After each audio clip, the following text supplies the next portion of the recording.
Bonjour classe, ça va? Je souhaite que vous êtes très bien comme moi. Ya, saya berharap kita semua dimanapun berada dalam keadaan yang baik dan sehat.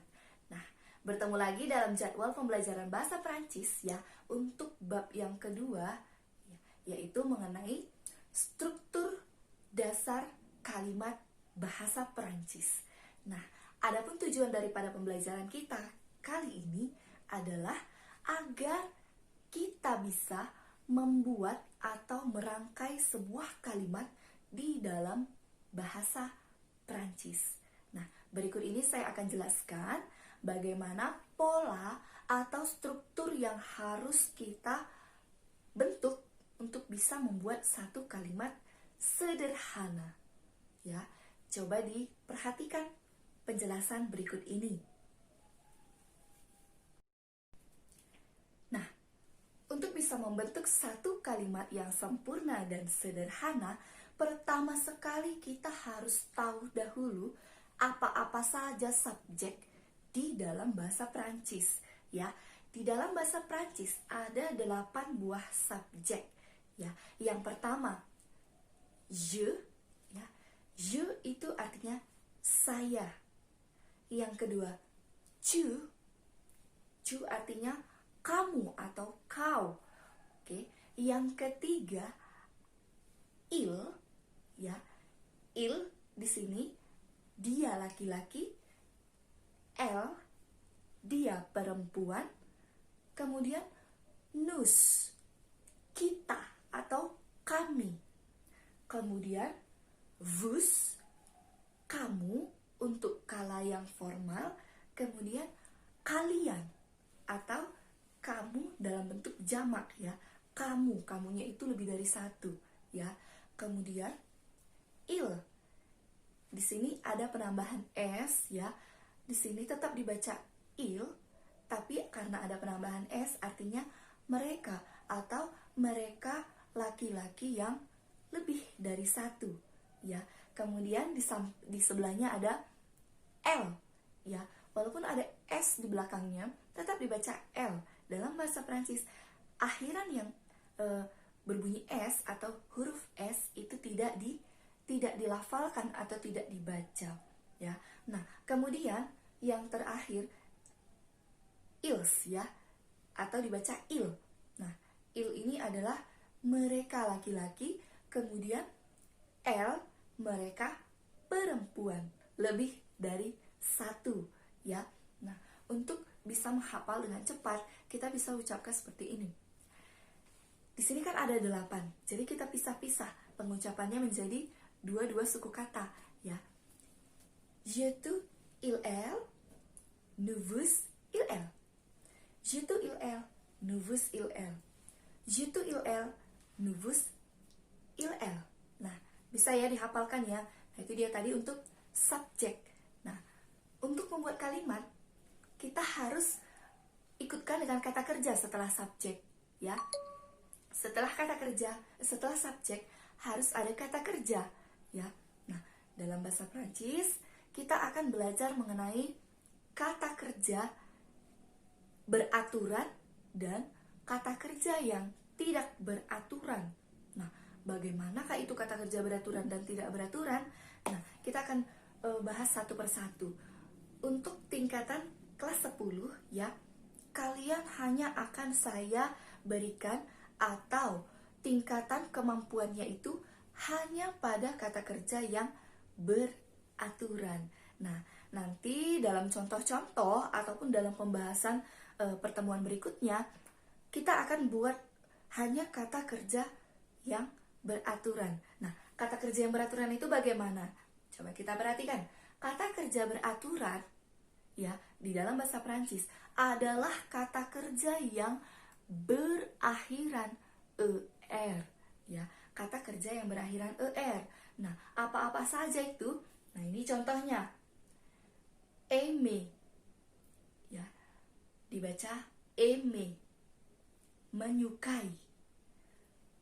Regarder, regarder artinya melihat atau menonton. Kemudian visiter. Visiter artinya mengunjungi. Kemudian acheter. Acheter artinya membeli. Oke, kita akan pelajari 4 buah kata kerja ini saja dulu. Oke, nah untuk membentuk satu kalimat yang menggunakan kata kerja, ya dalam bahasa Prancis kita harus ada istilahnya konjugasi. Nah, jadi kata kerja ini tidak bulat-bulat kita gunakan ke dalam kalimat. Ya, kita harus konjugasi. Apa itu konjugasi? Konjugasi adalah satu proses ya mengubah bentuk kata kerja sesuai kepada subjeknya. Ya, jadi nanti jika kamu membuat satu kalimat, kalau beda nanti subjeknya atau orangnya, maka kata kerjanya itu pun akan berubah. Ya, akan berubah sesuai dengan aturannya.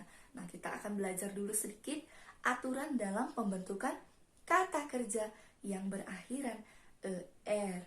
Nah, langkah pertama yang harus kamu lakukan adalah, nah kita ambil dulu kata kerjanya. Misalnya, yang pertama tadi kita mau ambil kata kerja visiter. Apa tadi visiter? Ya, visiter artinya mengunjungi. Nah, visiter kita buat bentuknya seperti tabel ya. Visiter. Setelah itu kita bubuhkan dulu subjek di sebelah kiri. Je, tu, il, elle. Ne, vous, il, elle. Nah, langkah yang pertama, kita hilangkan dulu semua kata kerja akhiran er-nya. Kita hilangkan semua. Berarti menjadi je visite, je visite, tu visite, il, elle visite, nous visite, vous visite, il dan else visite.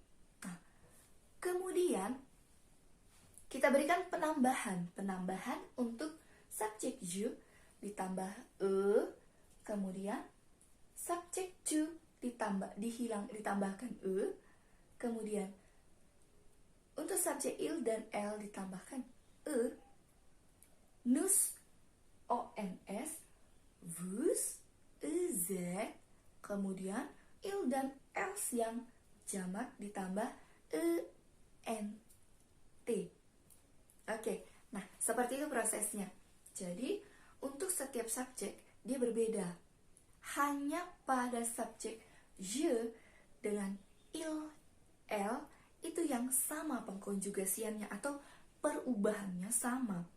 Untuk subjek yang lain bisa kamu perhatikan ya di sini ya.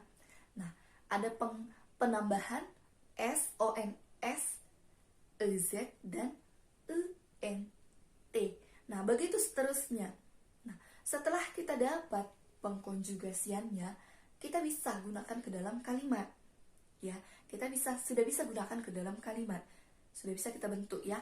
Nah, kemudian untuk pola kalimat itu ya, kan biasanya harus ada subjek, kata kerja, kemudian objek, atau biasanya kita gunakan kata benda. Nah, kita tadi sudah bahas mengenai subjek, kata kerja, dan yang ketiga adalah kata benda atau objek. Nah, di dalam bahasa Prancis ada sedikit aturan kepada penggunaan kata kerjanya atau kata bendanya ya. Nah, aturan bagaimana itu? Setiap kata benda ya, semua kata benda, baik itu kata benda yang hidup, mati, dan semuanya itu harus ada genre. Apa genre? Genre itu istilah awamnya adalah jenis kelamin. Ada jenisnya benda ini. Ada jenis perempuan atau laki-laki. Kalau dalam bahasa Prancis dia yang perempuan femina, kemudian yang laki-laki masculin. Nah, untuk penggunaan kata benda dalam kalimat, kita kita harus sesuaikan dengan jenis kata bendanya. Ya, untuk apa kita tahu? Nah, untuk bisa menggunakan artikel. Jadi kata benda itu tidak dapat berdiri sendiri, atau tidak dapat kita gunakan hanya kata bendanya saja. Misalnya coklat ya. Kita tidak bisa buat kalimat saya suka coklat, saya suka coklat, nggak bisa. Jadi kita harus gunakan artikel pendukungnya. Sebelum kata benda harus ada artikelnya. Nah, apakah artikel dalam kata benda itu? Terbagi dalam 3 ya. Untuk kata benda yang femina atau perempuan ya, kita gunakan artikel la. Untuk yang maskula kita gunakan artikel le. Dan untuk yang jamak ya, atau lebih dari satu bendanya ya, baik itu maskula ataupun femina, kita gunakan le. Walaupun di sini ada akhiran s, tapi tetap dibaca le ya. Nah, jadi kita sudah bisa ya, sudah tahu aturan subjek, kata kerja, dan kata benda. Nah, sekarang kita bisa membentuk kalimat. Tadi kita sudah konjugasikan kata kerja visite. Apa tadi visite? Ya, mengunjungi. Nah, kita bisa ambil subjeknya nous ya. Apa tadi nous? Kami. Iya. Nah, nous visite. Visite untuk konjugasi nous tadi menjadi ya tambahi ons. Sehingga nous visitons. Oke, kita ambil satu kata benda. Apa yang biasa kita kunjungi? Oke, museum ya. Musée. La musée. Museum jenis kelaminnya atau gendernya itu adalah feminim ya. Dari mana kita tahu feminim? Nah, boleh kita lihat di kamus, boleh juga dari Google, atau dari orang yang sudah tahu bahasa Perancis. Nah, itu harus kita tanyakan. Oke?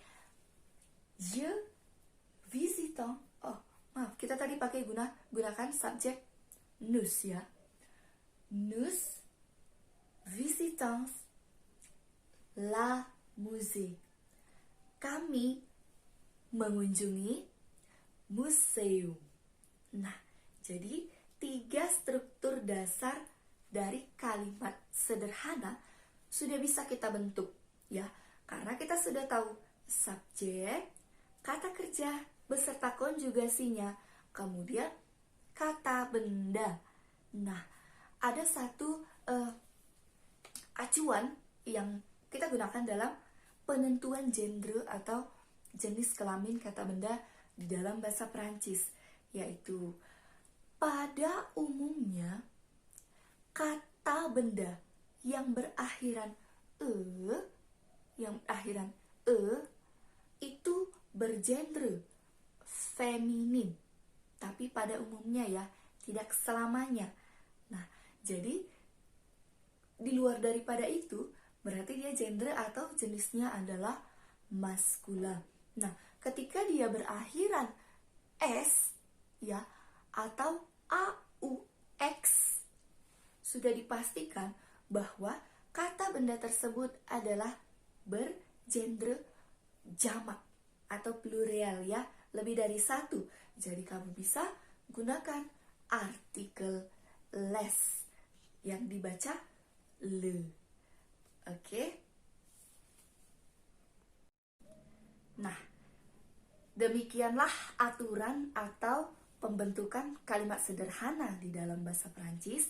Nah, untuk penugasan kamu ya, kamu cukup membuat catatan ya, atau ringkasan daripada penjelasan saya dari awal mengenai pembentukan atau struktur dasar kalimat bahasa Perancis ya. Itu saja. Kemudian jika ada yang kurang jelas atau yang mau ditanyakan, silahkan kamu komentar di grup belajar kita ya. Demikian untuk pertemuan hari ini. Saya harap semua anak-anak Madam tetap menjaga kesehatan, jaga kebersihan, dan tetap semangat belajarnya. Oke, sampai jumpa. Au revoir. Merci beaucoup.